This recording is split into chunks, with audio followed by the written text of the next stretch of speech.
είδες? Είδα ένα όνειρο. Α, πού? Έξω στο μπαλκόνι. Τι πού, Μαρή, τώρα που κοιμόμανε. Είδα όνειρο ότι δεν είχα κινητό και έψαχνα τη σύνθεση να κάνω. Αχ, με κυνηγάγανε.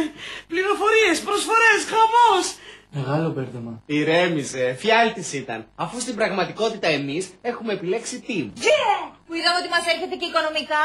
Άρα μας συμφέρει. Και ψαργμένες λύσεις μας δει. Κοινός μας καλύπτει. Με φουρ σήμα. Και μέσα από πηγάδι μπορείς να πάρεις τηλέφωνο. Και γιατί Μαρή να πω μέσα στο πηγάδι να πάρω τηλέφωνο.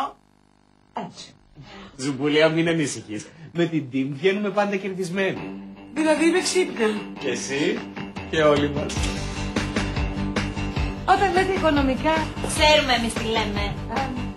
Θέλω τα όπα μου, θέλω τις τρέλες μου, θέλω τις άρχες μου.